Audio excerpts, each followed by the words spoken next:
Master's Sellers class, right? Master's. Hi everybody, it's Marcus Collins, and instead of Danny Fleming, who's busy this evening, It's Rachel Addis. So here we are for our Masterclass, Sellers Masterclass, 5 keys to maximize your sale price. So take it away. Thanks, Marcus. We like to think that, we are a team that's known for smart moves made here. And tonight we're really going to talk about what are the things that are really important to know if you're thinking about selling. So buying and selling a home is too important to leave to chance. It's too important to let every decision be guided by emotions and first impressions alone. So tonight we're going to cover the 5 keys to being successful when it comes to selling your home. And our agenda is going to cover smart decisions, preparation, staging, marketing, and excellence through teamwork. So we're going to back and forth between. I'm going to do smart decisions and Rachel's going to take over some of it. I'll come back in a little bit, but let's talk a little bit about what we mean by smart decisions, because it covers an awful lot of things really. We really do want to take the time to explain what's going on with the market. We're serious about learning all the data points. As you'll see, if you've looked at our website, there's lots of information on there about the market, what's the characteristics of the market, what's happening. And so we really do look at our markets really, really closely. So let's take a quick look at what's happening in the market at a very high level. Won't delve into what's going on in specific towns, but I do want to give you a kind of overview of what's happening in the market in general and really what the impact of COVID is, because even though we're coming out of it, it's still having a major impact on the market as we see it today. We do an in-depth analysis of the towns in surrounding towns monthly as well. But for now, I'm just going to give you a kind of overview. If you're interested in delving into the details, if you go to our website, you can find lots and lots of information. Just scroll down to the statistics tab, and there you will see lots and lots of stats for just over 50 towns in the area. So most towns that you're either living in or you're interested in moving to, perhaps, they will all be there. And there's lots of information to look at there. So I'd highly recommend you go take a look at our website, go sit back, glass of wine, just kind of wander through the stats to see what's happening with the market. But let me give you a quick overview of what we see today. There's very much been a change in housing demands. There's lots of things changing in people's lives, in kind of everybody's lives really. You know, their home no longer meets their needs. They're working from home, perhaps they weren't previously, therefore they need an office. Maybe they need a larger home. Maybe in some cases they need a smaller home. So buyers, homeowners becoming buyers, are changing what they're looking for in the home. Some sellers, of course, are looking to make a profit in the market. I'll explain a little bit in a minute what's going on with prices, but there are a number of sellers coming into the market realizing it's a very, very strong real estate market, and it definitely is.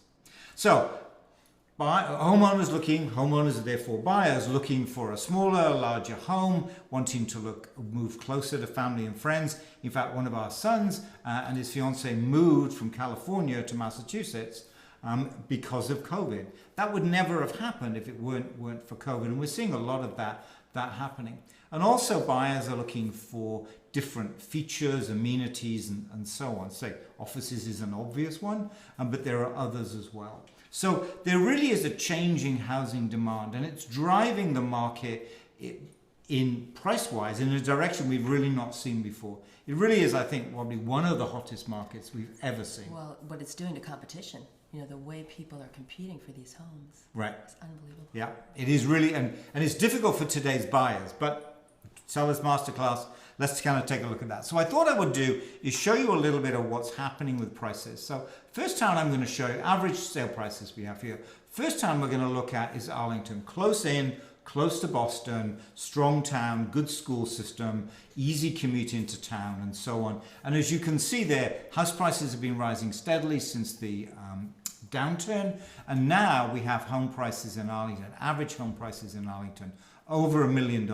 We would never have anticipated that, and that's a relatively steep rise in the last few years, and specifically this year, as you can see from this graph. But it's easy to show you in the inner towns, if you like. But let's in turn go out to Acton. Here we are much, much further out. House prices about consistent with Arlington. A larger home, of course, you would buy for that price in Acton. But as you can see here, house prices, average house prices went from about 700,000 to somewhere in about the mid-eights this year. So it isn't just an close to Boston a phenomena. It's actually, wherever you look, you'll see that house prices have risen very dramatically in some cases over the last 12 months. They rose a little bit in 2020, say a little bit less than this year, still about 6-7% in 2020. This year we've seen a much higher rise as well. And that, as Rachel said, is driving, competition is driving that, and that's because today's buyers are looking for a different home. Where they live doesn't work, so you've got the normal people who are looking to move, as well as now an increased number of buyers saying, hey, where I am right now doesn't work, I now need to buy a home that meets my new requirements. So we've got this extra set of buyers coming into the market today, and you can see that with prices both in towns close to Boston and further out. So large number of sellers with changing requirements and some profit taking. So lots of sellers coming into the market with their requirements changing and also making some profit as well. Increased number of buyers as well, because remember, a seller is of course also a buyer. So, and that's, we really saw a shift from 2019 to 2020, just prior to COVID kicking in. We saw a softening sellers market. Softening slightly, not a drop, but definitely a softening market. But here we are as we come into 2020 and 2021. It's really a strong sellers market. We saw this even though COVID kicked in, 18 months ago, I guess now, in the early part of 2020. As soon as we got through that, about May 2020, buyers came back in the market, prices started to rise, and that's really continued through 2021. And as I just showed you with the data from Arlington and Acton, positive price appreciation, very much so. As I mentioned before, we do a kind of an in-depth look at the market for a number of towns. We do that once a month. So that's kind of what I wanted to talk about and kind of what's going on with the market today. So a very strong seller's market today. Tough market for a buyer, that's for sure. So, I mean, how much is your home worth in this environment? Interesting question, because it is still that not all homes sell for over asking, and that which drives the price. And a large number of homes do remain on the market, sit on the market, and predominantly that's because of poor pricing strategies. So it really is a critical factor in terms of getting the highest price for your home. Selling may be easy, selling for the highest price is the tough thing. And that's really kind of what we're focused on this evening. And we especially see that because we know how knowledgeable buyers are these days. You know, they really have been studying the market. So as a seller, it's so important that we address these 5 ways to maximize sale price. Right. Because there's things that are definitely within the control of the seller to address, to control. Right. But not the psyche of a buyer, but you definitely can prepare the home to appeal to buyers. Right. So that's good. So there's a lot that goes in clearly to the house price, you know, the living area, the number of beds, the baths, the overall condition of the home.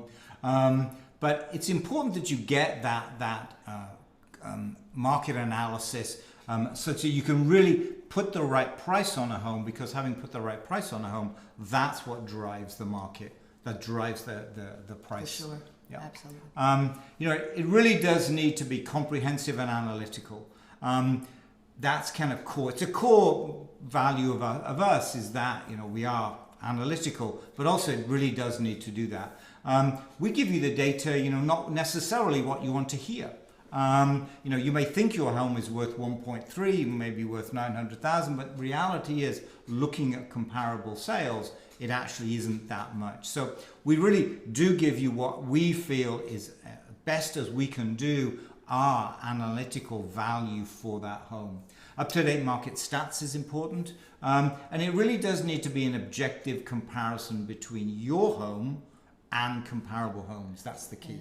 Yeah. I can think of a recent example where I gave sellers a range, and they had done some research, spoken to another agent, and the number that the other agent proposed was a very odd number. It was much higher than mine, and it played out beautifully for us because they got competing offers. They understood the value of really pricing it properly to bring in more buyers, expose them, get more interest. Right. You know? Yep, that's true.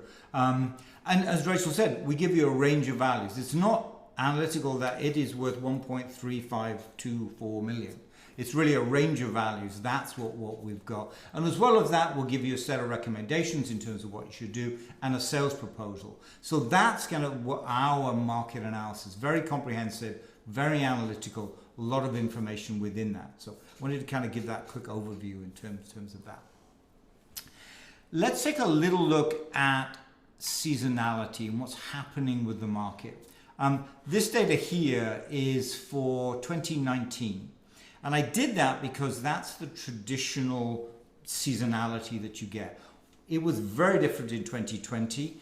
I feel a little bit, and I'll talk a little bit more in a minute about what's going on in 2020, but we are going to get back to, or we are getting back to, this traditional seasonality. So the large orange bar you see there is the so-called spring market. That's when the majority of homes come on the market. About 50% of homes come on the market and sell within that spring market. Starts usually sometime in February, depends on the snow. I have no idea this year what the weather's going to do. Here we are in mid-October and it was 60 degrees out there today. You so can't guarantee who us knows, a mild winter. You can't. No, who knows? So, but once we begin to kind of get through that snow and the weather begins to warm up, usually in that mid to late February timeframe, that's when the buyers come back into the market. And that's when the spring season starts. It finishes around about June, July, driven very much by the school system. So, if you buy a home mid-July, you can close by about the end of August, and it's about a 6-week period to buy a home in the US here, at least in Massachusetts. And so that will get you into the home ready for the school year. So that's key. That's what kind of demarcates the end of the so-called spring market. Slow during the summer. We saw that this year too. Whether it was everybody who didn't manage to get a vacation last year, went on vacation this year, but we definitely saw a slowdown in that August time frame. But now here we are back, September, October, that's the fall market, and it's going very strong. I mean, just two examples of 10 offers, it's even 8 offers. Right. Yeah. So it's, I think this year, whereas we've got on this graph for 2019 that it was December, October, wouldn't surprise me to see this continue a little bit. Yeah. Not as many homes coming on the market, but certainly lots of buyers around. And you know what? Even when we had sellers who only had the 2 or 3 offers, the offers were very strong.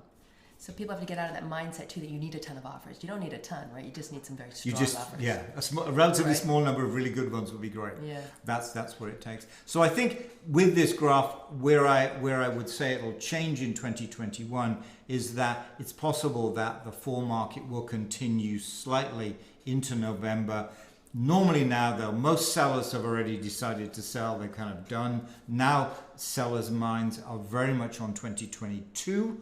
Get my years right here, 2022. Although there does seem to be a considerable amount of strength in the market in the latter part here of 2021, which is a little bit different from what we normally see. I do feel that January, depending on the snow, February as well, early February anyway, it will be a slow time. That means then that, comes late February, March 2022, that's when buyers will come back in and sellers should think about coming on the market. Just to jump in, what's interesting is, with the COVID sort of influence on our lives for a while, people really have stepped back and recognized because they can work anywhere that they were willing to make that move, right? Whereas they were holding back. So we've had sellers who have approached us and within 3 weeks we got their home on the market, which is great because working with both buyers and sellers, I know that there are buyers who are not giving up yet. They would love to find something before the end of the year. Yep. So this is a great message even now for us to share with That's sellers. true, right? Yep.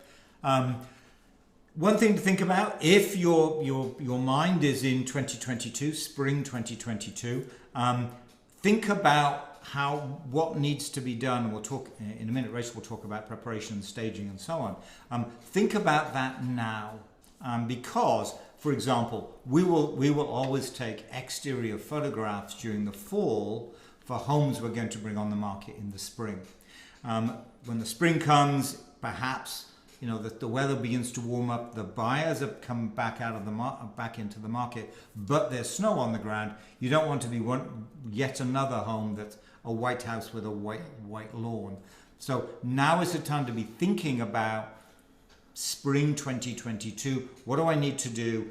We need to do some work to get you ready to come on the market. We need to get some of the marketing done. So now is a busy time for us as we begin to move, if you like, away from 2021, even though we're not done with 2021, start thinking about 2022 as sellers begin to think, okay, spring next year is when I'm going to be in a position to move, perhaps with a long closing, and move out at the end of the school year in 22. So think about that now. Don't think about that in mid-January. There's huge benefits to be had by kind of getting some of that in place today, at least a plan for how we will bring you on the market. Yeah.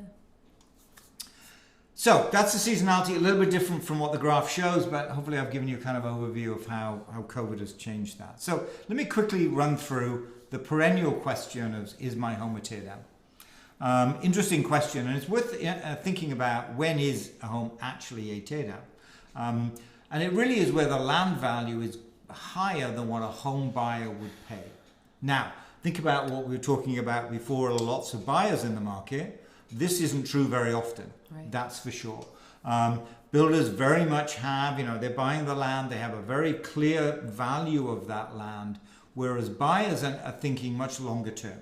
They're thinking moving in, maybe they'll do some renovations in 5 years' time, but hey, I get my children in the school system, I get my family in my house to have Thanksgiving dinner. Their head is there. Much longer term, looking at the possibilities of the home.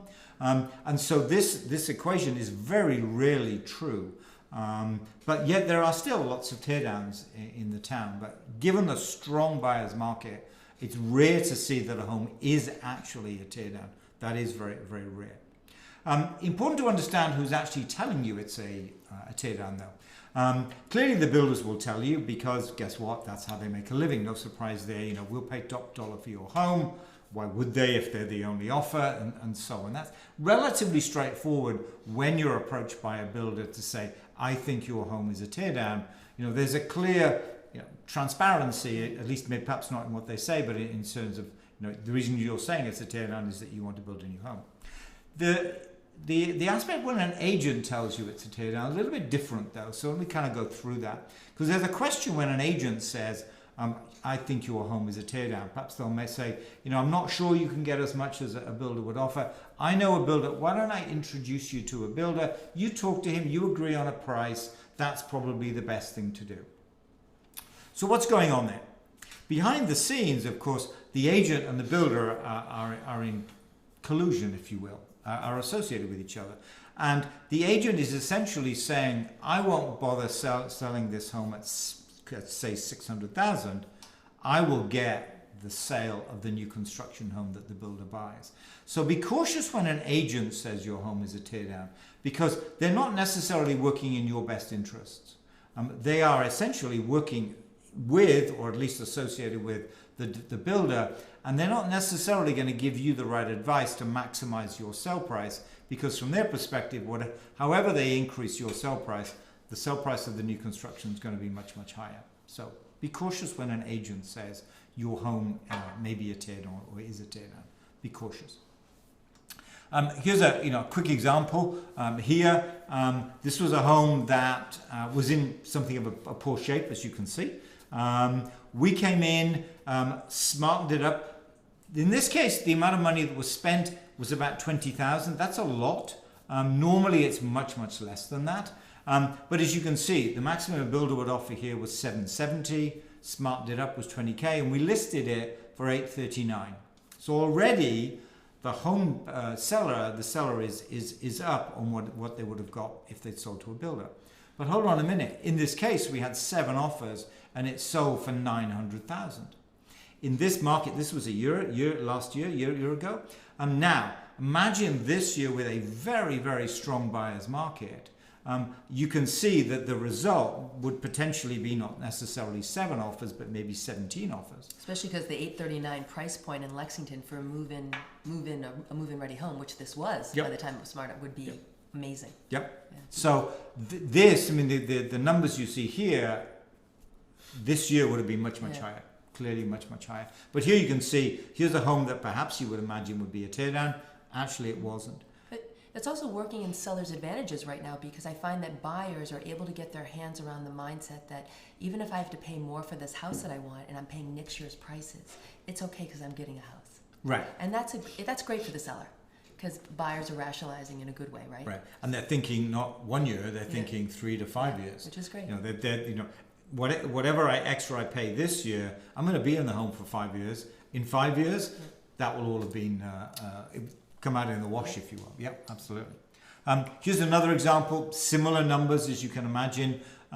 This one we put on the market for $649. 10 offers on this home. I say in this market it may be much higher, those number of offers, but there, I mean, you know, the net increase for the seller in this case, $134,000, because it was a price point that is strong in Lexington, because many people want to move in. They can't necessarily afford the average price of 1.6 million. Houses that come on the market at this relatively lower number in comparison to the average, very in demand. I mean, very much in demand. So based on this, we come up with the idea or the program of buyer or builder. With the buyer or builder scheme, what we do is we do two things. First of all, we will give you a market analysis. This is what we think a buyer will pay for your home. And perhaps some recommendations on some smartening up you should do, some painting perhaps. That will be in the market analysis. On the other hand, we'll give you what a builder will pay for that home. And then you can do the comparison. Here you've got the two numbers. You know, yes, this is what my market analysis says. Yes, this is what a builder will pay. And then you can make a valid comparison between those two numbers to decide which way you want to go. When we've done this, almost all the time, it's ended up going for a buyer, not a builder. We had one situation where the homeowner said, you know, I just don't want to be bothered. I don't want that. Let's go with the builder approach. But the majority of the time, in this case, the buyer number becomes in much higher than the builder number. So that's important to see. So what does selling in 2021 and to some extent 2022 look like? First thing I would say, fewer open houses. The challenge with open houses has been too many people in the room, if you like. We've had open houses pre-COVID. You might have 50 or 100 people through that home in the 2 hours of a Saturday or Sunday open house. That's really not the way buyers are doing it today. During COVID, they went digital, and a large number have remained digital. So what we are finding is that the home buyers are looking at all of the digital footprint of the home. They're looking at the 3D tour, they're looking at the video, the photographs, the feature sheet. They are looking at everything about that home. And then if that home meets their criteria, then they're doing a private showing. They don't want to be mixed in with other people. Realistically, I don't think they ever did. When you think about how difficult it was to look at a home when you've got 5, 6, 10, 20 other groups are there. Very difficult. But following on from what they were doing last year, it very much is do all of the homework beforehand, having decided which home you want to see, then do a private showing. If there are, for private showings, we don't do overlapping showings either. So we don't want 2 to 3 groups in the home. We do want to give a potential buyer the opportunity to look at the home when it's just them in the home. That's key. You know, I think working with some sellers recently, that played out really well, because even though they had gone away for the weekend, so it was easy for me to do one open house, the fact that we were tracking how many private showings up until that open house was really very interesting, because it helped give them like a reality check over the weekend as to whether or not they were potentially going to get an offer. Right. And interestingly enough, of the 6 offers that we got, or 5 real ones and a 6th one that came in late, I think most of the offers came from the private showings. Mm-hmm. So it really is playing out very well that doing the private showings has been a good way to go. Yep. Yeah. The other thing that you mentioned there, that once you know how many private showings you're getting, you have a good indication in terms of whether you got your pricing strategy right. If you get 1 or 2 private showings, that's an indication that perhaps the pricing strategy wasn't spot on. If on the other hand, and we've seen this, you get 50, 75 or 100 private showings, and that's not unheard of. Clearly that the market has looked at the home, seen that it's absolutely in the right value point, and making those private showings. So that's key. Yeah. So everything is virtual. It's like videos, 3D tours. That really is the way that today's buyers look to view those homes. They're not looking, looking at that digital footprint, if you will, looking at the digital portions of it, and then making decision to do private showings. And closings, we've had closings for that are all virtual, or perhaps there's one or two around the table. That was all worked out in 2020. So this year, the closings have moved forward. Many of them virtual, moved forward very well. So that's all worked out. But the key difference in terms of 2021 and moving forward is that today's buyers anticipate seeing everything online and then making that decision whether they want to make those private showings. That's kind of the big difference from what we've seen previously, where open houses were the norm. Absolutely. And when they're motivated buyers, sellers can feel confident they're going to make an offer when when they find the house. Yep, because if you looked at everything, you're almost validating it with a private showing. You're not going and going, well, I haven't really seen this home. What do I think? I've seen everything about the home. Now I'm just validating that it actually works. The flow works for me. Things I can't necessarily see with the digital piece. So. Cool. So who are today's buyers? I'm going to stop in a minute. Rachel can carry on. So. Who are today's buyers? Quick overview of who today's buyers are. And to answer this, it's interesting to look at some demographics. So this is the demographics. This is actually for 2015. Hopefully we're going to get some updated data. The 2020 census data is out. I was just updating some of our systems with it today. So this is the demographics. And there's two bumps, if you will, two increases in the population in specific age brackets. The top age bracket is the baby boomers, that children born after World War II, and now beginning to think about retirement and therefore downsizing. The lower bracket is the millennials, first-time home buyers. They're looking to move out of their rental into their first-time home. And these two groups very much drove the market up to 2019. Now, there is an additional group now, which are existing homeowners who are looking for a different home because the home they're in right now doesn't work. But the demographics are interesting too, because it's kind of the base, if you will. This always happens. We always have these two groups looking for a home. And interestingly, we showed you the Arlington data previously. Arlington's an interesting situation because it sits around a number of relatively high-priced towns. Belmont, Winchester, Lexington, for example.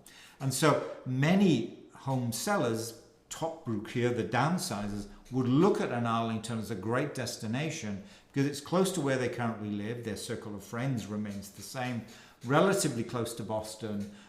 So it was a great destination. And so we've seen very high appreciation in the Arlington market, driven primarily by first-time home buyers looking to move out of Boston but staying close to Boston, and downsizers looking to move out of the higher priced towns around Arlington, moving into it. So just as an example of how that played out. It's great for sellers because we've talked about Arlington for years, and I think at some point we weren't sure if Arlington could substantiate a certain price point, but as it continues to creep up in the average sale price of $1.05 million, it's a great feeling. Arlington sellers can really feel good that the town is holding its own, right? Very much so. And very much so. It's wonderful. Yep. So, yep. And the new high school they're building there as well. All of that kind of bodes well for the future for those of Arlington. Yeah, for those buyers or buyers looking to buy in Arlington or sellers in there. Yeah, very much so.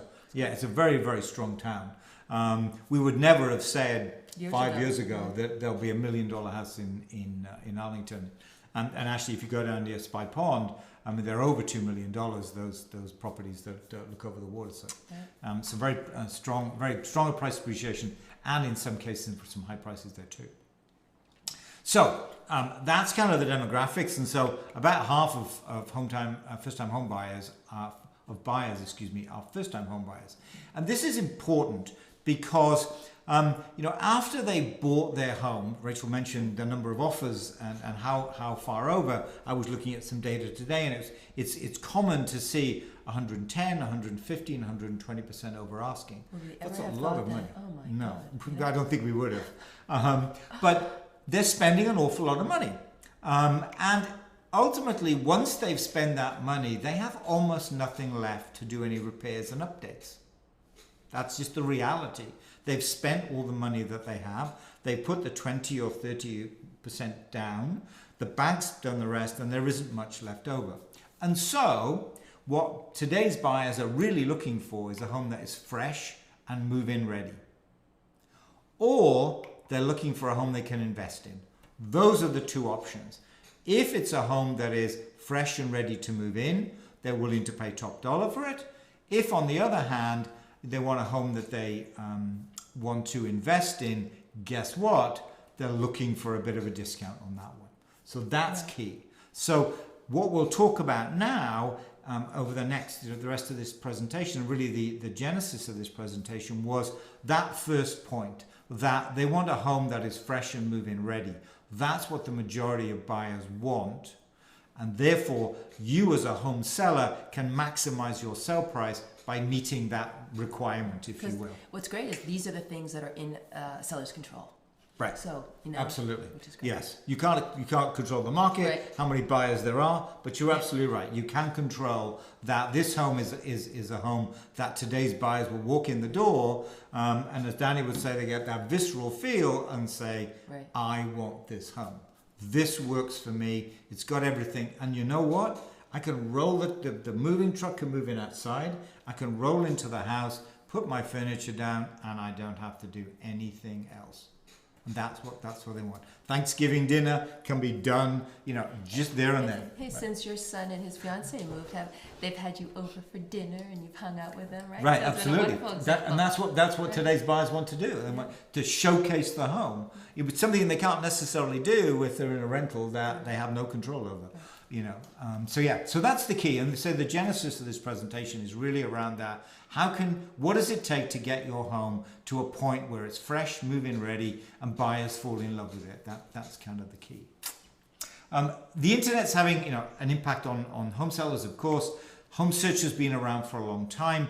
The big change that we saw in 2020 with COVID was that buyers getting information.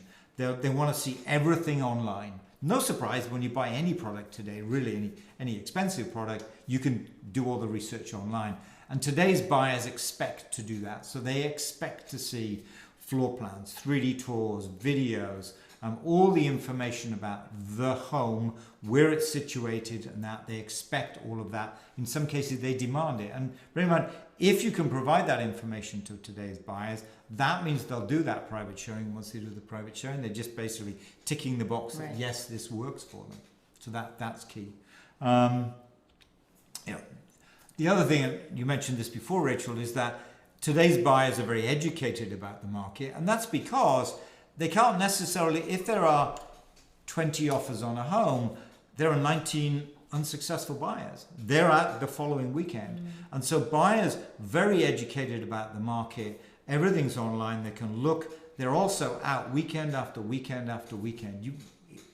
Even prior to COVID, we would see the same faces at open houses. The same is true today. We're seeing offers coming in from the same agents with the same buyers today.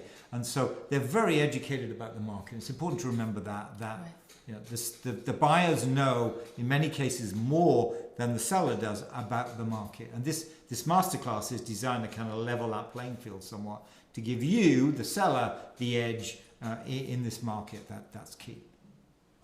So that's kind of smart decisions, because it's critical to know those big questions, to know what's happening with the market. That's clearly important, and trust the people who represent you. Which is where we came in, because what you know or you don't know will impact your outcome. That's true. We see that weekend after weekend after weekend with homes not selling. And you just made me think of something. I think what has also played out and is a really good message for sellers is that sellers know what are the great traits about their home. Unfortunately, if it doesn't have a garage and someone wants a garage, that could be a deal breaker for a buyer, right? Yep. Or say it's not in the right part of town. But what I see play out is when the seller takes all that into account, and one of the things we talk to them about is proper pricing. If they price it properly, even though the buyer has been out weekend after weekend and really knows what their wish list is, if the house meets the needs in other ways, they'll still go for it. Mm-hmm. But it's about pricing it properly so that you even the playing field when it doesn't have certain things. Right. So it doesn't have to be a deal breaker when a seller doesn't have certain things that we know buyers want. Buyers will still go for it. Right. But again, it's that first impression, right? Right. Which is what we're going to be talking about next. So, enough of me. I've talked enough. For now. Preparation I'm for now. Bring you back. Preparation. Thank you. So preparation, really, playing up on and looking further into this idea of today's buyers want move-in ready. And what I think is so important to point out to sellers, on your next slide, is that there's this perception that in a strong town like a Lexington or an Arlington, all homes that come on the market are going for over asking. Well, clearly that's not the case. And it's really important that we educate both our buyers and our sellers in particular for you to know that all homes, especially homes that are overpriced, are not selling for above asking. In fact, this chart is showing somewhat of a bell curve where it's proving and pointing out that homes that are overpriced at the far end, at the left-hand side, they're selling for sometimes 70% under asking price. Yeah, thank you. And the homes that are priced too high, or priced properly, in our markets, we're seeing are going for that 120% over asking price. So it's really just to point out to you, the seller, don't assume that just because you have a home to sell in a strong town, if you don't do the things that we're going over tonight, there's no guarantee that your home is going to sell quickly or that it's going to sell at asking or over asking price. Right, that's true. And what this points out is that the longer your home sits on the market, the lower the price you'll obtain. I recently helped a personal friend sell her home, and she was so genuine when she said to me, "This is going to be great. You're going to do open house after weekend for me. We're going to see what type of interest we get." I was like, "Oh my gosh, we got to stop and step back. The whole idea is to make this stress-free for you and to make it sell as quickly as possible." So we really had to, educate her, and she was very grateful for it because really the idea is if we want to help sellers get offers over asking, it has to happen that first weekend that the home is on the market. You can see it here with this. Yeah. There, as you can see, here's 100%. The ratio of the sell price to the list price. In that first weekend, that's when the high prices come in, and then it's downhill from and just there. to clarify, in towns that we typically deal with or work with sellers in, a home will come on the market on a Wednesday or Thursday. The idea being in the olden times, there was a broker open house on the Friday, but now showings typically start on that Friday, Saturday, or Sunday. With offers, we really want to see offers come in, say, on the Tuesday. Mm-hmm. What's been very, very upsetting for my buyers and recently is that sellers really haven't figured out when they want to accept offers. So they'll see a lot of activity on the home and they'll think, "Oh my God, I better take an offer on the Sunday." Without realizing that the longer they wait that extra day or two, the buyers are doing all their due diligence, and if they're really interested in the home, they're going to come in really strong on that Tuesday. Right. And so the best thing about that is it plays up as you're showing in this chart is that we want to help you get the best offer price on your home, and that's going to happen in those first few days. The longer the home sits on the market, I see it play out so clearly, buyers start to look at that home differently. And clearly, as you see in the cluster, that's when you're going to start to see that homes are not getting offers at asking, in fact, below asking. Typically, there's also instances where those outliers, where you touched on this already. We have towns like a Lexington and Arlington where there's a lot of new construction. And so builders are building the homes, and buyers often can't visualize what that house is going to look like. So even though the builder started building the house and will entertain offers, I find it's very hard for the buyer to want to come in and make an offer. But as that home, which has been on the market for a while because it's not finished yet, so there are days being counted, right, for how long the new construction is on the market. But as that home gets closer to being finished, and then the builder has added the basement or has added some other specialties, the buyer is willing to pay over asking, or at least at asking. When they can visualize. Right? When they can visualize. Right. But that's the conversation we have a lot with our builders. How should they market that home? We saw that play out with a home Kimball. 5 Kimball came on the market a little early. It hadn't been finished, wasn't staged. There wasn't as much interest. We brought that home on the market. It was staged. Lots of interest. Came on the market on the Thursday. On that Tuesday, the developer got 5-6 offers, way over asking. Right. So again, That's every key. situation is different. Yep. But when working with sellers, these are the situations we talk about, right? To help you get the best price for your home. So, Go for it. options. Yep, several options when we work with you, the seller. You can either do nothing and present your home to buyers or developers who will compete for the home in the as-is condition, or help you do minor cleanup and cosmetic improvements. Buyers want that move-in ready type home, or do the updates that we know, if you spend your money wisely, will help you graduate at scale from cosmetics to renovations. Depending on how much renovation you do, and the time frame that you want to work in, will really also dictate what type of offer you get. Yep. So what do we mean by preparation? Well, there's no one answer that fits it all, right? If you don't want to do the major renovations because you're not going to be in that home for 2+ years, you rather let someone else do it, then we're going to look at the quick fixes, the paint, maybe replacing some appliances, getting rid of some plants or some things that are in the front of the home that are really deterring the impression people get when they first approach the house. That's our goal, is to really help advise you on the highest investment things to do that you're going to get the biggest return on investment when it comes to putting your house on the market. Right. And I think that not doing major renovations, if you're thinking you're going to be in the home 5 years, perhaps, maybe longer, do the renovations. And the thing about that is that you're going to get the benefit.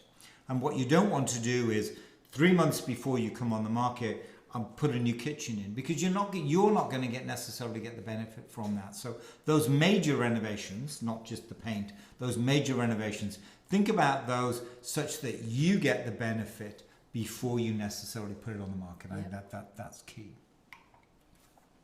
So preparation can range from providing contractor resources to the sellers, assisting with getting quotes. In fact, I'm trying to help someone with that right now.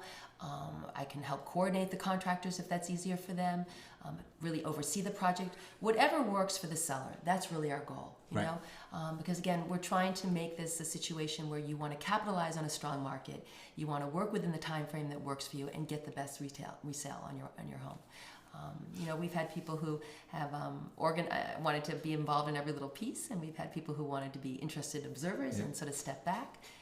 Again, it's about being flexible, right? And working with people in terms of what works for them. But the key is that there is a project. There's in all of these in all preparation projects, there's a project manager role, and ultimately you, the seller, can do that, or you can let us do that for you. And we do it. When I was thinking about this the other day, of the homes that we've listed, we probably do some kind of preparation on well over 90%, I would think. And in some cases, it's some minor touch-ups. In some cases, it's a whole house a paint, perhaps. But there is some level of preparation in a very, very large number of the homes. Take the client we recently worked with. They were selling a family home. They inherited a home that unfortunately they had collected a lot of things. Right. So the family members really motivated and decluttered. Yep. And they literally got a dumpster, and did they go to town and get rid of stuff. But that's what they knew they needed to do. Then we came along with our project manager, who advised on a painter, got in some quotes. The painter went in, did the painting, and then even got quotes on refinishing the flooring, which was a great example where the seller, the daughter, really thought it was going to cost a lot of money.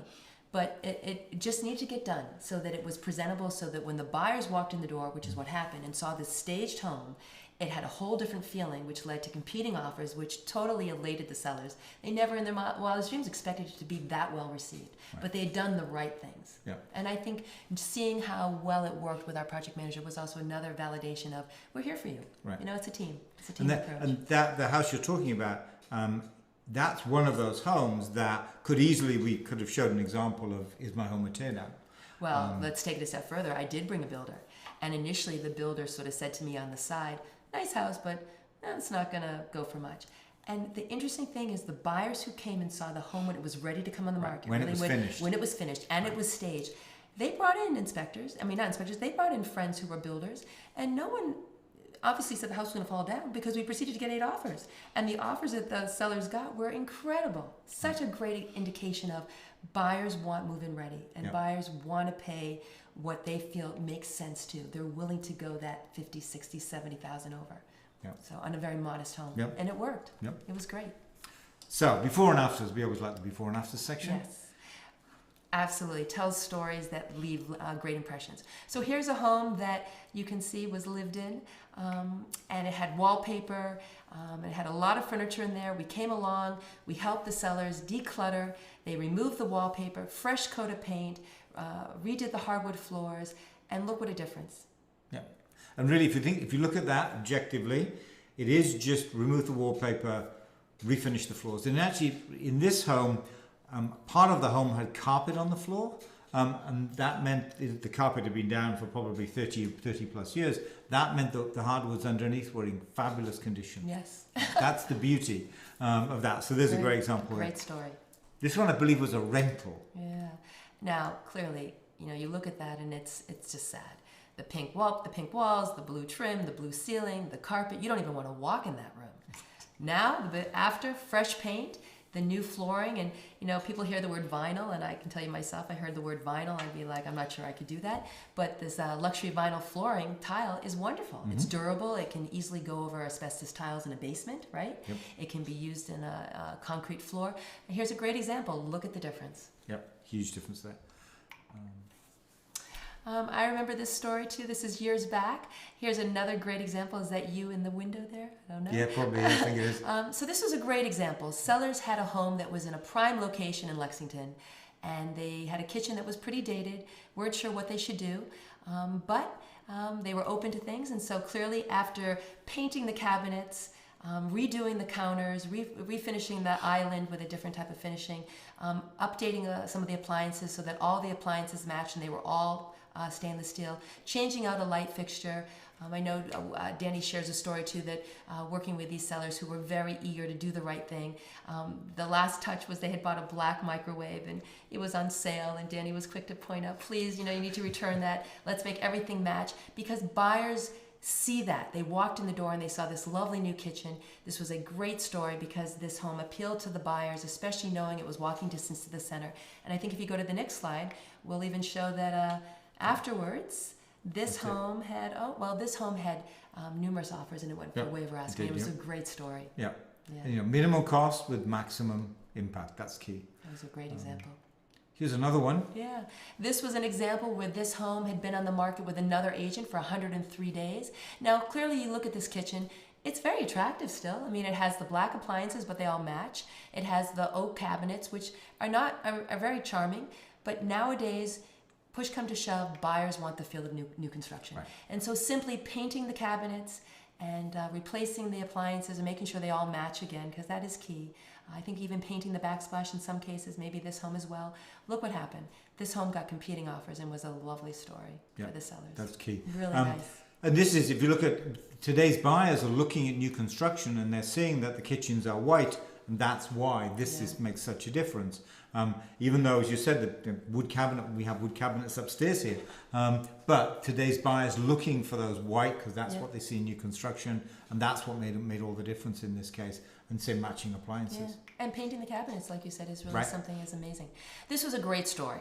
So I remember this one as well from years recently. In any event, in this case, you have sellers again who recognized they needed to do some decluttering, which we're all very common. So we like to remind sellers their home is no more messy than the next person, right? So in any event, this home was decluttered, and then the sellers were open to doing some things. And after painting the cabinets, kept the appliances. Says again, white cabinets with white appliances was perfect, was fine. But the key here with this one was we knew the sellers needed to do something because their location was not exactly the best. In fact, in this case, they had a driveway that would deter most people from wanting to even go look inside the house. It was pretty steep. Yeah, really steep. So this was an instance where working with the sellers, getting them to prepare the home properly, and then allowing us and our team to take over the marketing. Because through marketing this home and putting proper pictures to really do justice to this home, when this home came on the market, instead of the buyers driving by the location, seeing the steep driveway and thinking, no, I'm not going to go up, buyers came up. And it was a classic, great story where there was an open house with a lot of interest because the sellers also priced this home properly, and there was a lot of activity. And the buyer who ultimately got this home, he had to compete with a lot of other offers. Mm-hmm. And I remember, I think you even worked with this buyer, that this was a great story where the sellers had a wonderful experience because the driveway was not a deal breaker. Steep. Yeah.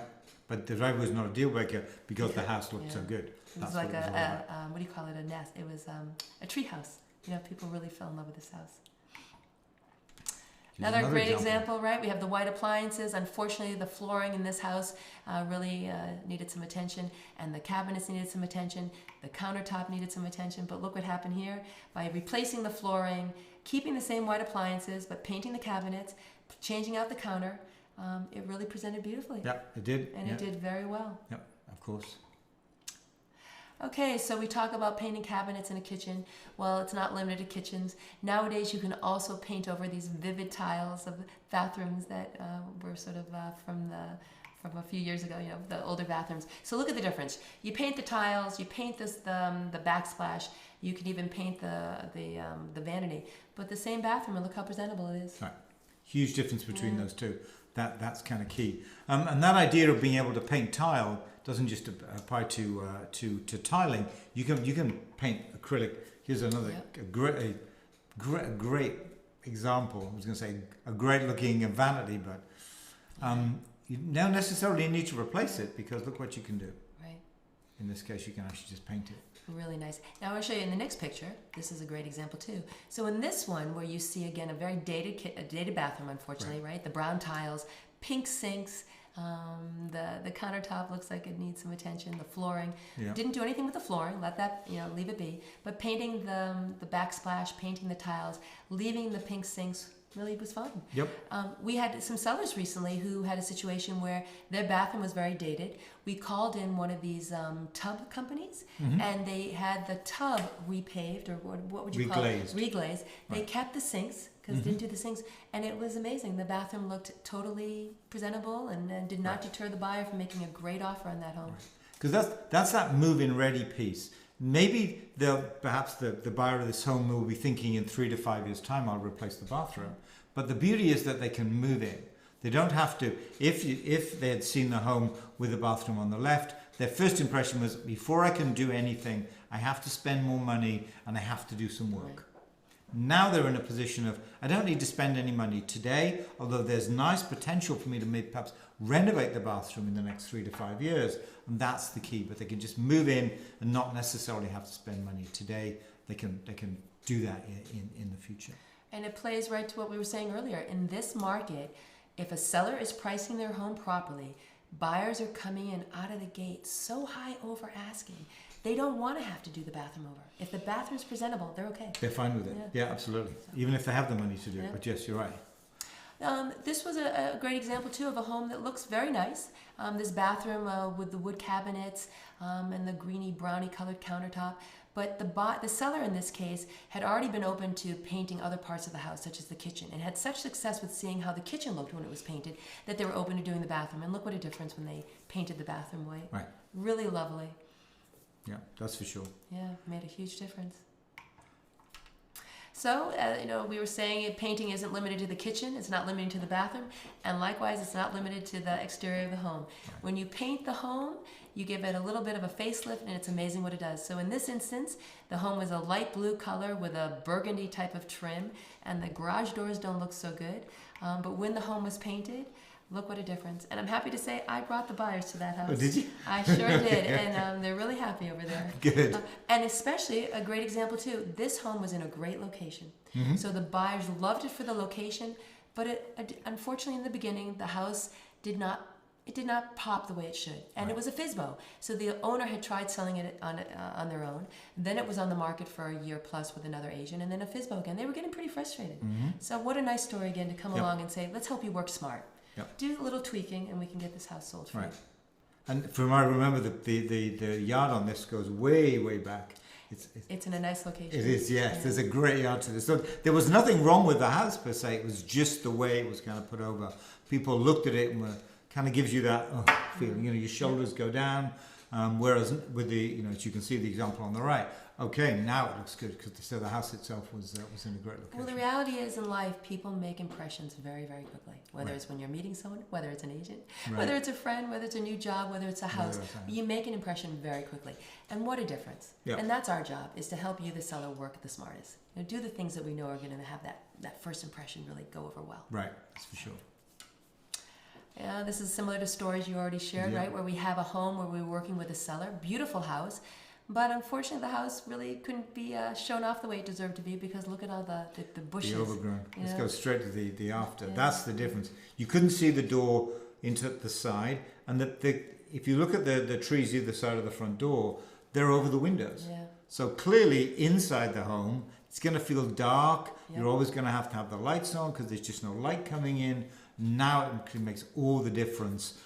First of all, you can see the home, but also there's like getting into the home, and that's what appeals to buyers as well. And you can see that's a great example. Right, this here these horrible trees went, but they were replaced by young trees. Yeah. And buyers are used to seeing this. It actually gives the impression, it's not new construction, but it gives the impression of it being new construction, because if this was new construction, there would be young trees around it. Right, it's only the overgrown trees are a facet of the fact that the house wasn't new. So they're used to seeing, and to some extent, it kind of telegraphs, hey, this house has been updated. Maybe it's new, maybe been updated because of the landscaping. It's a very pretty house.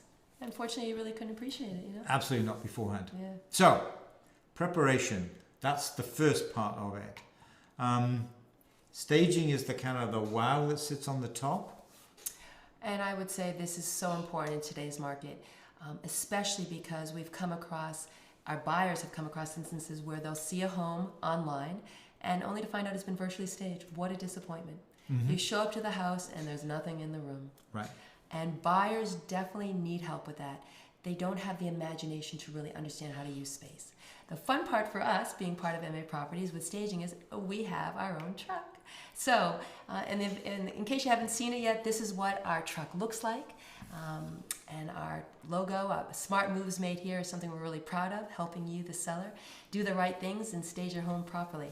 So selling in this truck isn't staging your home, Marcus? Not a good idea. Not a good idea. Not a good idea. So if you see it around town, say hello. That's it. Very good. Beep your horn. Yeah. All right. So staging, important. No question, I think, about that. No question. And here's an instance where some stats really hit home why staging is so important. So 83%, this is according to some survey that was done, so it's legit, 83% of buyers' agents said that a staged home helped buyers realize the property as a future home was something that they'd really consider. I just need to move this. Would that be okay? Yep. Okay, guys, thanks so much. So clearly, staging a home makes a huge difference. I can't impress upon sellers enough. It's so important. 25% of buyers' agents said that potential buyers increase their offer between 1% and 5% on a staged home. So you take a home that's listed for $1 million, right? If they're willing to offer 5% over right out of the gate, $50,000 over. Yep. Average price in Lexington, in Arlington, 1.1. Lexington, 1.5. Acton, we saw there about 800,000. You can do that. You can do the numbers. Yeah. So 85% of homes staged. 85% of homes surveyed were sold for 6 to 25% more than homes that were not staged, according to this professional study that was done. It's just a no-brainer. And I think also, as we've pointed out, and we get out there to educate sellers, staging is not something that is at any cost to them. Now, I know we'll say that again at some point, but we come in with the staging, whether it's just to accessorize a home that already has everything that it needs, or really from, look at the house we had in the market recently. A large home, totally empty, and to say to the seller, don't worry about it, we're going to stage every single room in that house. Right. I think made a huge difference. Yep, it really absolutely, was very it helpful. does. And that's key as well, because you said virtual staging, you go in the home and it's vacant. It gives that. It doesn't give you that. Wow, this looks really good. It gives that. Oh, hold on, there wasn't there furniture here. The buyers are beginning to kind of trying to think around. Well, where would I put the furniture? Where was it staged virtually? I don't really remember. And gives that wrong. Just to give you two very, I think, charming examples. One is the seller that I mentioned that we recently worked with. Their home clearly was not in the best shape. The kitchen was not really a kitchen. It was missing some appliances, and it had green Formica counter. Well, if you don't think the seller was delighted when our stagers came in and put a bowl of fruit with green apples, that green kitchen really looked very presentable. It was amazing. Right. Now I take another home that we recently sold for some sellers, and they had asked us to come in after they'd already painted 2 rooms. So there was nothing we could do about the light blue room or the yellow happy room. Right. The rest of the home was painted a lovely neutral. Well, we came in that yellow family room with our couches and accessories. The sellers themselves were like, oh my God, I don't think I want to move. I mean, it was really so heartening, right? Because that's what we want the seller to feel. We are going to make that home look the best it can possibly look, so that when buyers come in, they have that feeling of, I could live here. Right. So that's key. It's a really nice creating that happens. emotional response from the buyers, just like it says here. Yep. And that's what's critical to get the higher price. And even this point, other agents charge for the service, or sellers pay staging company directly. I mean, I got to tell you, these are the things that for us, we wouldn't even think of doing, right? And our goal is to educate the sellers who are listening tonight to say, even if it's not thinking about selling now, we want you to know the questions you should be asking. Because I don't think that's what you don't know. So to say to our sellers, we want to work with you. It's a relationship, soup to nuts. We want to stage your home. We want to market the home properly. We want to help you price your home properly. That if you don't realize this is something you should expect, even like taking pictures of every room of the house, right? That's something else we'll talk about. That, we learn, we didn't know this. We're not looking to put anyone else's approach down. We just know you should expect this. Yep, So. absolutely. When it comes to the staging, going back to that very quickly, we provide a virtual consultation, whether it's you, taking pictures of your home. We really prefer that I go out and I take some pictures, I come back, I meet with our staging consultant, our staging coordinator, then do that virtual consultation to go over room by room, which is really, really helpful. What is it that you need to do, not just to stage the room, but in many cases to declutter. And it's that whole depersonalizing that you really need to do, and that's important. We don't want people focused on the pictures and the diplomas and the other things that detract them from what's going on in terms of the layout of the home. We have that in-house professional staging team that is written here. We have that staging coordinator, we have part-time stagers, we have our own moving truck. Really, we're doing everything we can to help make the preparation of your home go as smoothly as possible. Right, absolutely. And having that in-house means that we can control it. What we find is that, for example, we will stage in the morning and photograph in the afternoon. The ability to do that means it's less disruption for you, the seller. That's key. If we outsourced those functions, if somebody else did it, we had a little less control on, they may stage on a Wednesday and we can't take the photographs until a Friday. Now that's far more inconvenient for the sellers. So the ability to control, preparation with the project manager we have, that means we know exactly when the home will be ready. We can then tee up the staging to occur soon afterwards, and then the photography the afternoon of, and so that moves really seamlessly and allows us much more control, and more importantly than that, less disruption for the seller. That's key.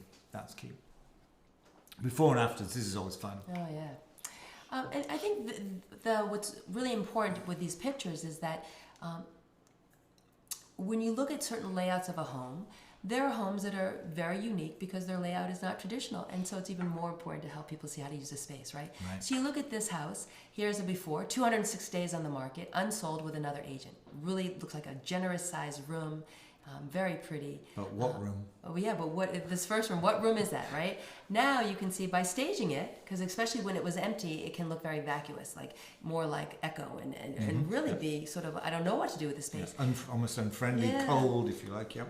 And look what a difference. So after listing with us, staging and some minor updates, this home had competing offers and sold for 2.65. 2.2? Yeah, 2.265. It was really lovely. That's it, and it really was, as you say, that space it's a big space, but what do I use it for? Yeah. Another example here. Look at that. Lovely room. Again, when you add the furniture, you can see that it's a really cozy, informal living room. Right. So that one's kind of obvious what that room is. It's a living room. This case, not so much, I think. So I think unfortunately it looks a bit dated. Not sure if it's big enough to fit a table. What would you do with it? Now, when we staged it, look what a difference. You can really fit a dining room table in there. That interesting sort of bookcase at the back has some charm because it's played off very nicely with the other accessories that we brought in. Yeah, so that's key. There's an example of a room which a potential buyer would come in and go, I don't know how to use it. Where is my dining room? Is it here? Is it in the room over there? Confused where it is. Now you're kind of leading them with how they could use the home, and that's the key. That's the key. We had a home recently with a room that looked very much like that in a way, and the sellers were using it as an office. We knew that it was in their best interest to make it look like a bedroom. So we were able to move some things out, and we put a twin bed in there, and it worked out beautifully. Beds in particular, I think, are very hard for buyers to visualize. Could this room handle a twin or a queen? Yep. So, we make sure to put signs, do not sit on this bed if you're coming for a private appointment, because it may not be a real bed, but we do set it up properly, so it looks like a room, and that's what's key. Yes, the bed fits. Yeah, that's key. That's key. Beautiful looking room, right? It's pretty clear what it would be, but until you have furniture, and I don't think you realize how it's very grand looking. Really really lovely. This one, you've actually seen this room before, because this is the room that we showed with the preparation. So this is kind of halfway Now, look what the finishing touches do. We really should put the first photo in this too as well, actually. So this was the room with the pink walls Right. and the carpet. What a Yep. difference, huh? That's key. And actually, you may feel comfortable commenting with, but that last picture, Sure. you know, one of the things Oh, that sorry. sellers will ask us is, oh my gosh, how much money does it cost? Well, buyers are asking the same thing. The difference is, I think, when we're able to work with sellers and advise them for a few $1,000s, let's say, or whatever it is, they can really transform something. What a buyer will do is they'll exaggerate what they think it costs to do that and detract it from an offer price. Whereas when the room is already set up like this and looks beautiful, in their mind, they're okay with going that whatever extra over asking, right? That's and the so key. it really that's a great return on investment Yeah, example. because you're right. I mean, if today's buyers were asked, well, what would it cost to completely paint a home? What would it cost to remove wallpaper? They will almost inevitably inflate those prices. They sure do. And that it's key that, you know, if they've inflated those prices, just like you say, now they start deducting that from how much they can afford. And the relationships that we have with some of our contractors, take some of our painters that we've been using, they know it's a relationship with us as well. So I think they're giving our sellers, we know where they're giving sellers very competitive prices. Yep. So for whatever that price is, it's totally different than what a buyer thinks they're going to have to pay. Yeah, that's for sure.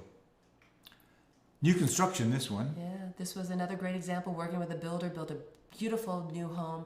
But what do you do with that space? I think it can even be harder with new construction. And staging that home, every single room of the house, look how beautiful that room came out. Yeah.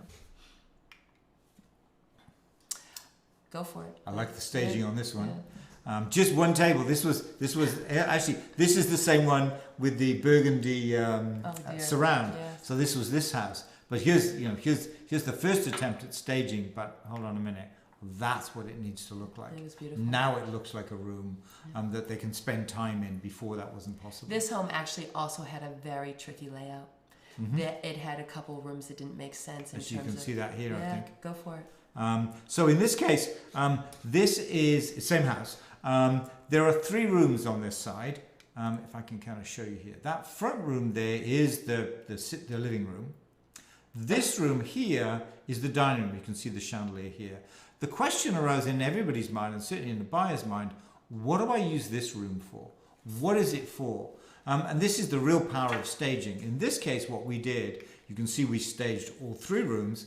There's the dining room set up. The family living room in the front, was staged as well. But here's the key: we made this kind of post or pre-dinner drinks room. Yeah. Now a potential buyer can say, yeah, I can get that. When I have my friends around for dinner, guess what? This is where we'll start out. Then we'll move to the dining room. This is the real power, I think, of staging, especially, but not always, but especially if you have that tricky layout. How, what am I going to do with these rooms? Where do I put my TV? I don't really understand where the sofa would go.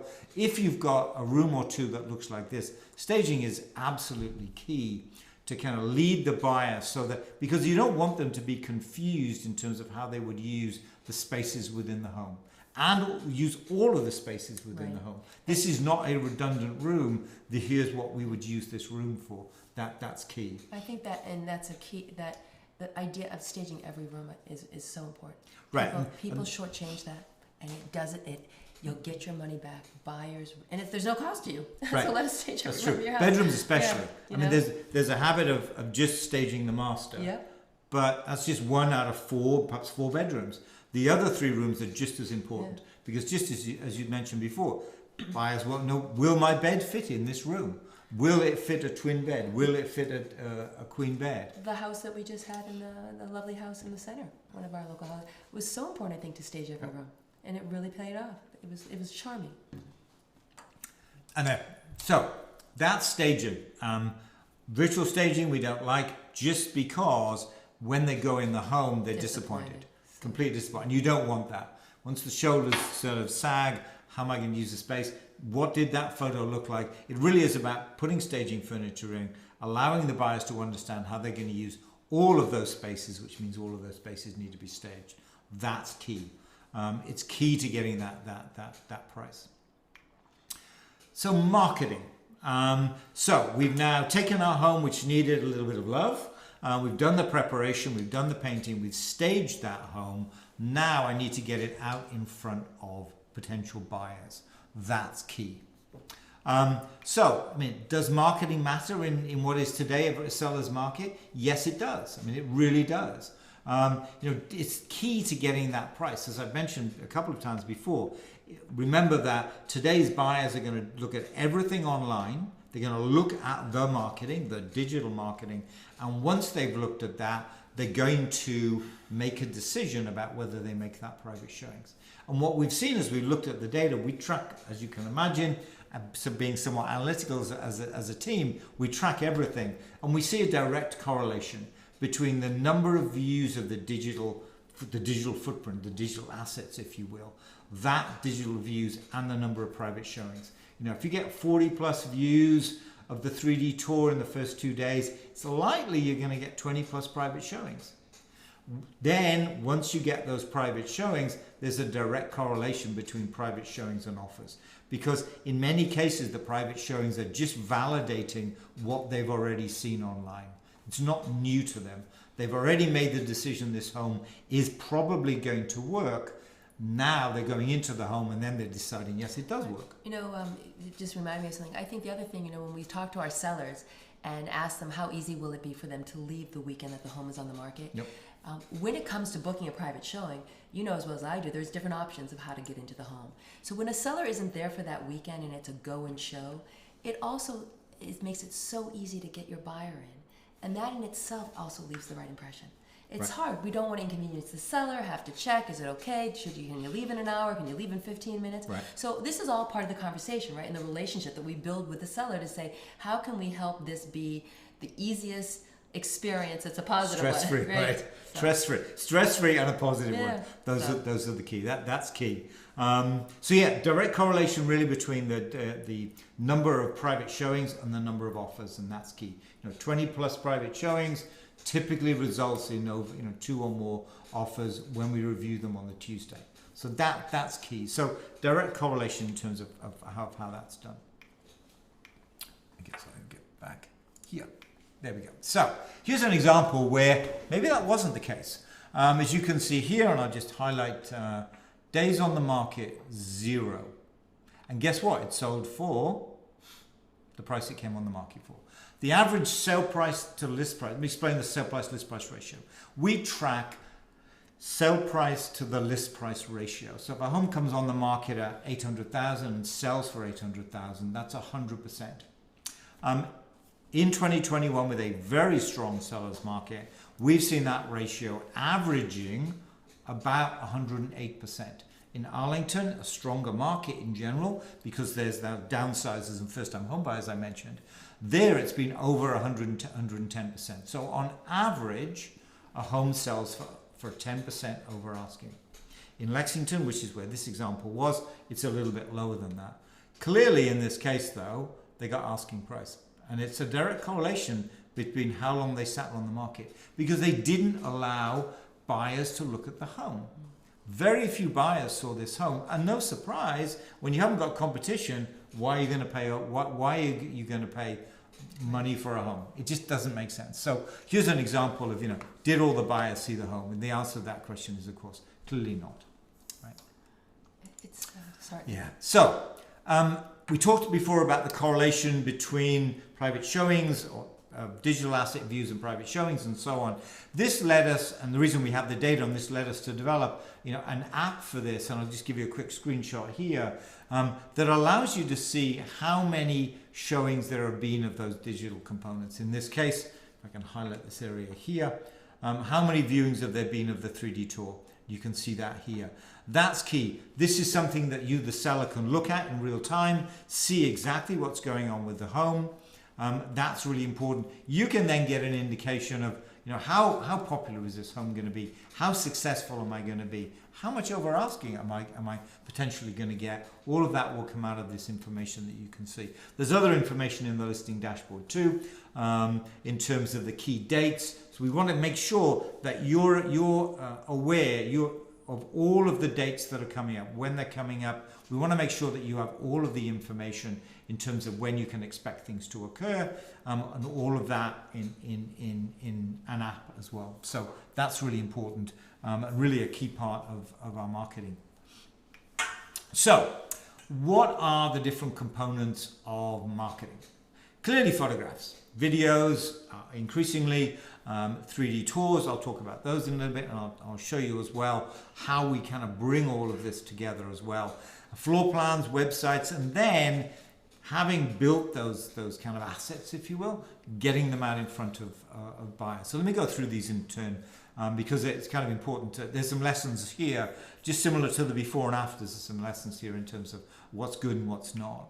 So, professional photography sells homes. This is the first thing that a potential buyer sees, are the photographs.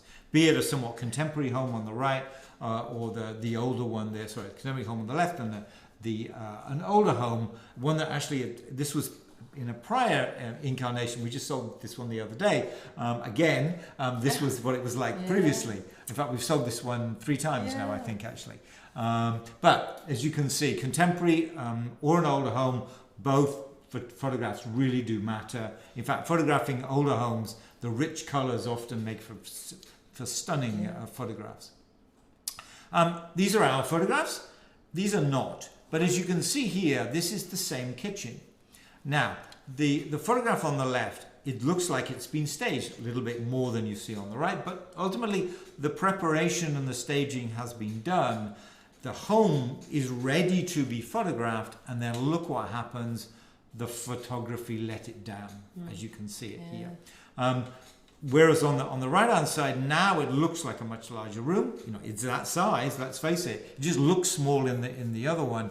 But if you think about first impressions, looking at those photographs, deciding whether to make a private showing, it's likely you'll make a private showing for the one on the right. You may have second thoughts on the one on the left, as you can see there. So, you know, and we see this time and time again.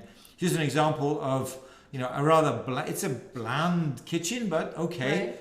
Some nice staging would have helped, but the photographs, if you look closely, are out of focus. It's a blurry photograph. On the right hand side is a comparison for one of ours, of the home we showed previously, but you can see the difference. What staging and in this case, in particularly the photographs do, this is a blurry photograph. Here's another example. This one clearly needs something, but it needs high quality photographs because they're somewhat blurred. This one, I particularly like the tissues on the table there. You know, it didn't take very much to smarten that home up, but even if you put it on the market as is, please make sure your photographs are not blurred. Right. And blurry and a lack of staging. You know, there really isn't very much here, as you can see. This really isn't, as I'm looking at this thinking, do I make a private showing? I'm likely going to just dismiss this one. This one doesn't really work for me. It can't be very good, can it? So the question is sometimes, what is an agent potentially telling a seller that will sort of make this a you know what I mean? Right. For me, it would be a problem. It would be a problem. Here's the last one. That's very shaky. I'm assuming it was done with an iPhone and just shaky. But, you know, it's key. And it is key because this is the first thing that a buyer sees. This is the first thing that they see. And back to what you mentioned before, Rachel, first impressions. That's what matters. Before you moving on to No, just one other thing to add. We've also talked. When there's no bathrooms, or and you know the house has bathrooms, right? But they haven't shown any bathrooms, right? Or there's a specific room missing. It's blatant now to buyers. What are they hiding? Yep. What's going on? Absolutely. And it's a disservice to the seller. The seller should know, okay, you either need to do something so we can photograph it, or why is that particular agent not making an effort to photograph? There's something, right? We see the same with the first photograph is almost always the exterior of the home. If it's not, poor curb appeal, right? It just telegraphs to the buyers, back to the educated buyers, it just telegraphs to the buyers this house has poor curb appeal. It must be so bad that they didn't even include the first photograph being the exterior of the home. That's key. So, photographs. Next thing, if you think about the way you discover things, read things, look at YouTube is almost your first port of call. And the same is true when you're buying a home. It gives a little bit more than the photograph. The photographs are kind of how we would imagine it. The video gives a little bit more texture to it, if you will. A little more context, perhaps a better word than texture, a bit more context to it. And so we have multiple videos that we create. for different purposes. We might do the top 5 reasons you love this home. The agent will go in, talk to the seller, why do you love this home? And then give that video, giving some flavor to why people may love this home. We do the normal walkthrough video. As I said, that gives you a little bit more context than the photographs. We always order our photographs that lead you through the home. Many agents don't. They'll just randomly put them in. We always try to lead you through the home, but the video very much leads you through the home. We're the director, of course. We decide which rooms you go in and the order you go in.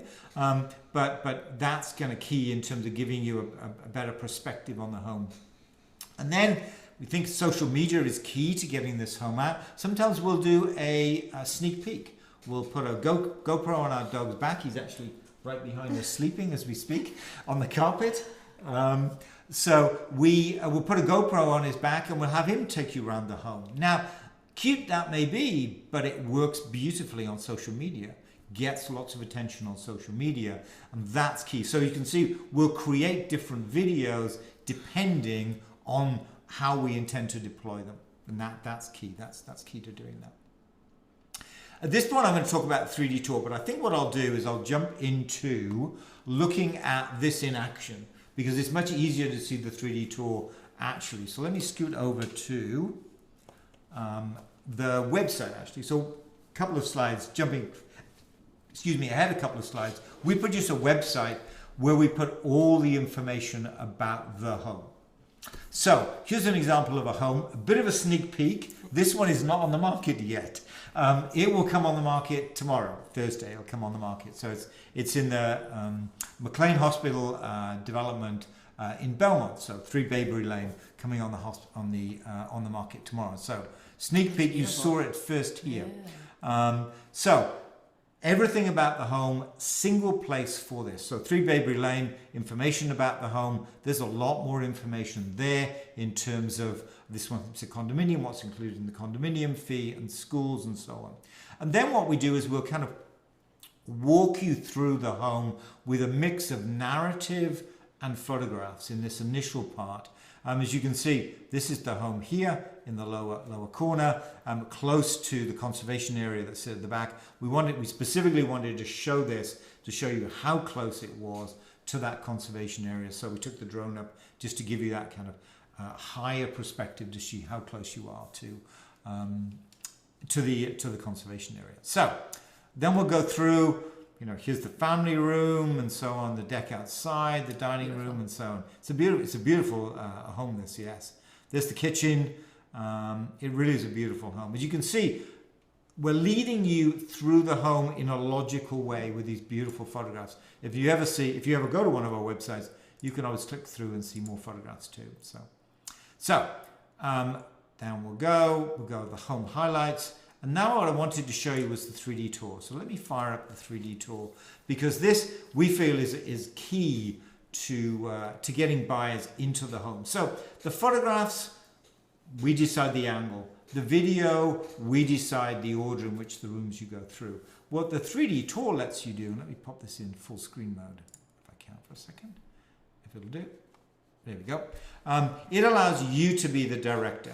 It allows you to look at this home any way you want. So let me kind of navigate around and you'll see you can go wherever you want to go. I wonder what's down there. There we go. There's a bathroom in there. We can kind of see. Here's the entrance, the mudroom area coming in from the garage. Here's the kitchen. So you're navigating around. You can look around, getting a much more 360 view, really.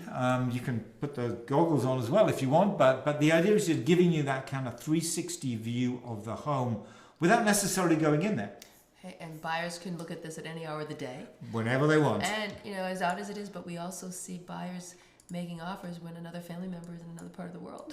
Right. Right? So yep. People can look at this wherever they are. Right? Absolutely, that's key. In this day and age. Yeah, we often see a buyer will come through and they'll have a video camera trying to video walking through the home. It's like, well, hold on a minute. Why don't you go home in the peace and quiet, fire up your laptop, get the 3D tour up, and then you can both walk through the home with a much, while you're looking through, you won't necessarily be there. I mean, you can spend as long as you want, and by the way, there's nobody else in the home too. because it was vacant, it was empty when we did it. You can go different floors. We go to the second floor here. There we go. An office area in the bedroom area up there. So you can see you can go wherever you want, whenever you want. It has a floor plan as well. Most people are used to the schematic floor plan. We have that as well on the website. But this gives you the floor plan with furniture in it. Remember what Rachel said before, we stage every room. So now you can look at this and go, okay, now I can see how big that bedroom is, how much extra space there is, can I fit the desk? Can I do this with the furniture in it? So it's important to see that. If you go to the first floor where we were previously, there we go, this is the garage area there, which is where the black area there is. But you can see this floor plan with the furniture in it is important. This is an interesting view. Let me turn all of the floors on. This allows you to see what's built over what. And this is important because buyers will often want to play what ifs. Right. I'd like to can I put a bathroom there? Well, actually you can, because it's below an existing bathroom, and therefore it'll be somewhat cheaper, or above an existing bathroom as it is. So it gives you a different perspective. You can see all the bathrooms stack up on top of each other. They do that to make it cheaper for the plumbing. And so you can kind of do that and get a slightly different perspective of the home that you wouldn't necessarily get. It speaks to the fact that we know buying a home or selling a home is such an emotional and a big decision. And it makes sense people want to try to really get their hands around it, and we respect that. Yep. And so we're providing as much information on behalf of sellers to help buyers really, take the plunge. Right, decide if they want the home. One thing that we call it buyer's remorse. We see buyers making offers on homes. Perhaps they didn't get enough time in the home to really make a decision, and then what they do, they go home, they think about it. Well, how big was the closet? How big was this? What was the basement like again? I saw 4 homes yesterday. I don't remember. And so all of that kind of preys on their mind. Go to a 3D tour, you can see exactly what it looked like, and that really does help with that buyer's remorse. We're seeing it less and less with having these tools. The other thing on the website, there's that video that kind of walks you through the home as well. Property brochure. We are printing these now. We didn't previously, but here it is on the website, so you can kind of page through the brochure. There's that schematic floor plan I talked about and so on. And then we kind of finish off with where is the home in relation to the schools, and where is the home in relation to public transport. Ever important. So a one-stop shop for information about the home. I mean, that's key. That's what the website is really all about. And if I go back to the PowerPoint, that's the key. So there's that 3D tour. That's important. There's the website. I just showed you the website, kind of giving you everything about the home. It's usually, in the case of 3 Baybury Lane, it's 3baybury.com. This was a home we sold earlier on this year, 27 Merriam Street. 27merriam.com will show you that website. So it's usually relatively straightforward to contact just once you know the address. So I've done everything. Got the photographs, got the videos, got 3D tours, floor plans. I have all of that. Now I need to get it out in front of potential buyers. First thing we will do is we'll go broad. We'll go the social media approach, which tends to sort of push it out wide. The key thing about this is you need high quality photographs and the website behind it for this even to get any traction at all on social media. You want a prospective buyer or a friend of a buyer. It doesn't necessarily have to be the buyer, remember. It could be their friend. To see this on social media and it to be catchy enough, eye-catching enough, high quality enough for them to stop and go, wow, that looks interesting. I think I want to see that. Be it a just listed, home of the week, whatever it is that we put out on social media, we want people to kind of go to that and go, wow, yes, it's eye-catching. Click on this, guess what? That will take you through to the website underneath. So you've got to have all of the pieces in place. Otherwise, this doesn't work. You've got to have high quality photographs in this case. Otherwise, one, it won't be seen on social media. Secondly, you've got to have something that sits behind it in the website, of course. Otherwise, they'll click and there's nothing to see. So you've got to have all of those components for this strategy to be successful. Now, that's relatively broad. Now, of course, we want to bring it in and be targeted as well. And what we're doing is we're sending this home to, for example, anybody who's interacted with us, anybody who's come to an open house, come to our website, shown an interest in, let's say, Belmont, as we were just looking at Baybury Lane, Belmont, so we will send them, hey, you already showed an interest in Belmont and surrounding towns. Look at the home we're bringing on the market this weekend. So that kind of targeted email is key too, because it then puts it out in front of the people who very much we know could well be interested in buying this home. So that's key. I don't think you can reinforce enough about that first impression. Doing all these things on behalf of a seller the day that the home comes on the market, because buyers are looking to see what's going to come on. Right. Once we get past that first week, it's a different feeling. And now we continue to do things to, if a home hasn't gone under agreement, to really remind buyers of all the potential. But these are all things that really get that interest right out of the gate, and that's really key because there's a momentum. You know, especially when you can think about how much sellers have typically done to get their homes ready. I feel like your adrenaline is kicked in. It's like showtime. You are excited, and you don't want that letdown. Look at the buyers that we've worked with when it's been a positive experience, right? Which it typically is. They are just as excited as we are to find out what's going on, how many buyers are interested, what type of offers can we get you. So right, absolutely. Because there's nothing worse than you might see more photos coming later. Like, no, I need them now. It is that excitement of it's Friday, it's Thursday, homes are coming on the market. Right, let's organize our weekend. When are we going to do private showings? They're doing that not next week. Right. They're doing it when the homes come on the market. Thursday night, Friday morning.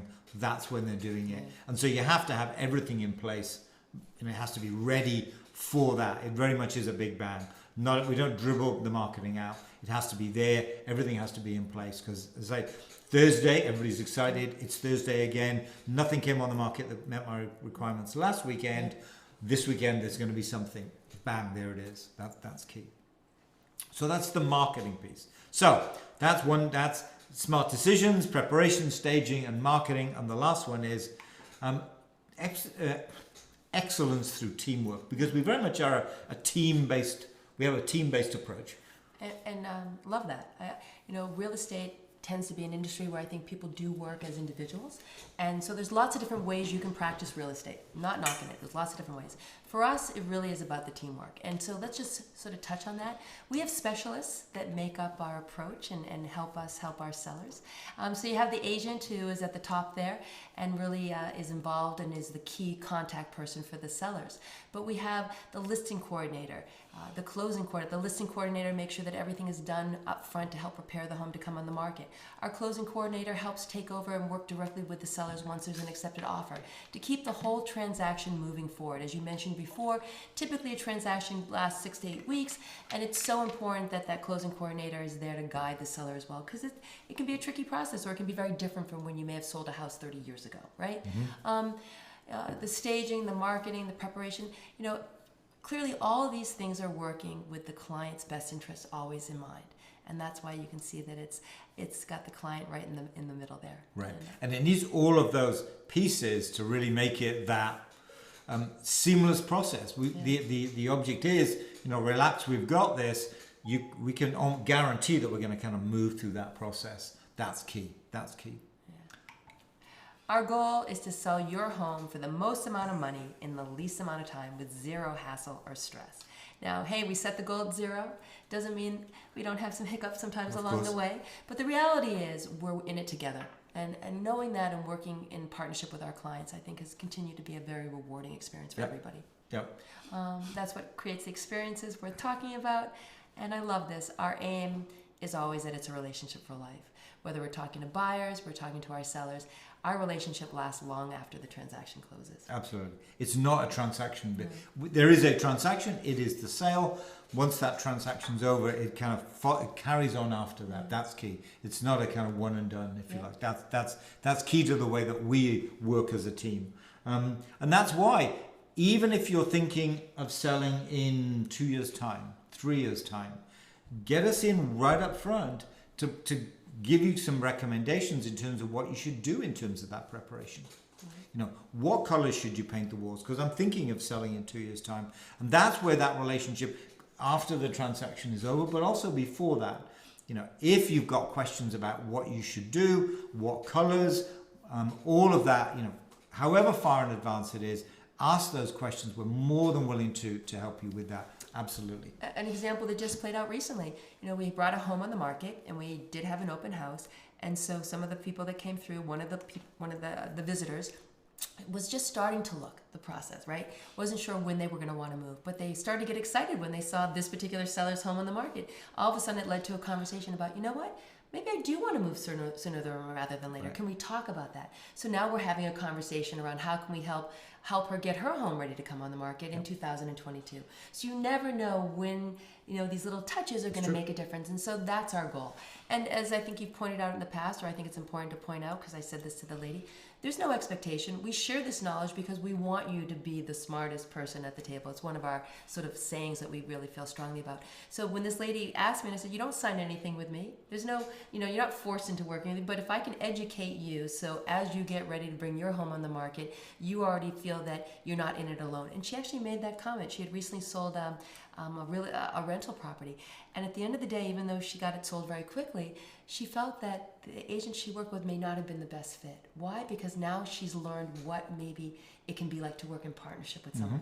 And I think that's a great example too, right? We're educating people so that you can realize that these sort of daunting projects don't have to be so daunting. They're not. I mean, they're not. I mean, we have the team, as we just showed you behind it. If you think, oh, really, I've got to get contractors, I've got to do this, I've got to decide on what colors. No, you don't. Leave it to us. We can help you with that. Yeah. Right, in conjunction with you. And at the core of all, at the heart of all this as well, when we talk about real estate and the relationship with our sellers or our buyers, but with our sellers in particular tonight, we're talking about this.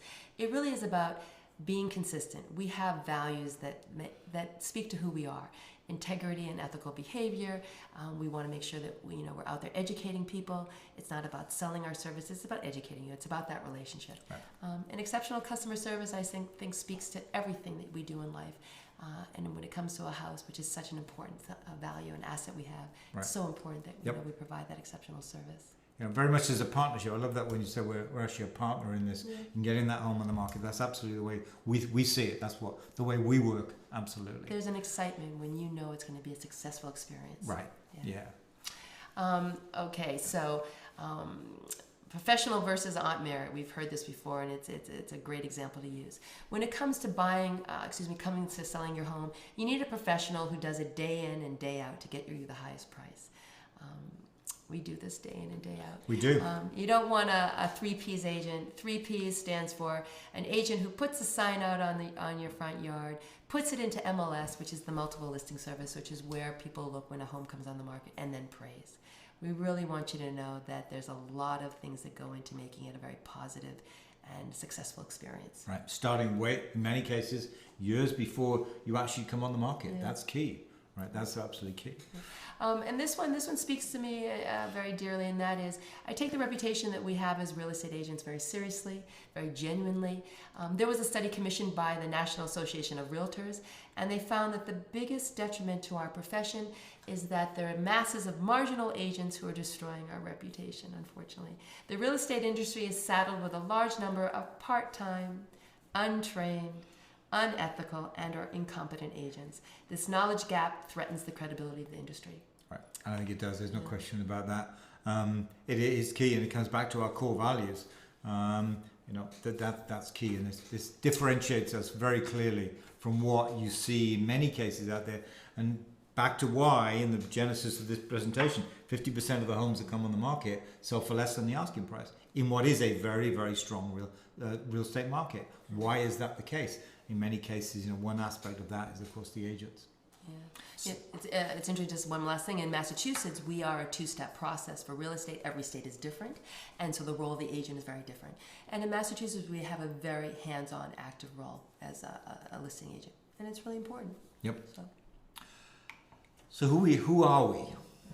Go for it, Marcus. Who are we? So this is our team, the MA Properties Agents. Danny and myself, we kind of run the team. And then we have our agents, Rachel, as you see here, Corinne, Andrew, Yuki, Wenjen, and Rachel Grabowski. That's our core team of agents. Very much a team. I would put it very much a team, very knowledgeable about the areas they work in. And so that's our team. And feel free to reach out to any of them if you have any questions. They all have the same amount of information that we've imparted with you here today. And if you add on at the back end, the folks who don't always like to be in the limelight, but are really key players, I think it adds like 6 or 7 other folks, right? Who are the staging and the closing coordinator and our photographer. So yeah. So, what are the steps to success? That's the key. So, first thing is get us in to advise. That's key. Do it years in advance. 5 years in advance. If you're thinking of doing a major upgrade, how should I do it? Get us in way up front. Back to as I was mentioning before, if you're thinking of coming on the market in the spring 22, talk to us today. Don't wait till mid-January or February, because there's lots of things we can do today to make that process, getting you on the market in early 2022, much simpler. That's key. And it's key that you plan your move, if you like. Where are you going? When are you going to move? Do you need to sell to buy?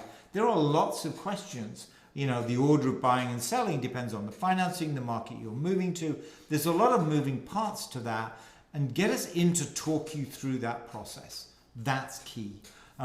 Because you don't want to come in and we've heard this time and before. I went out, you just mentioned it. I went out, I saw this home, I fell in love with it, but I have to sell my home to be able to buy it. And I haven't even thought about that. And how quickly can I do that? The sooner you think about those things, the sooner you just have a game plan, the easier that becomes, so that you can go out and maybe you're window shopping, but window shopping sometimes means you end up buying. Yeah. Do that up front, have a game plan so that you can go out and shop with confidence, if you will. And if you do find something, yes, I've got everything in place. Now I know I can move forward with that. So that's key. Clearly, start preparing your home. That's a key one. Decluttering, think of it as early packing.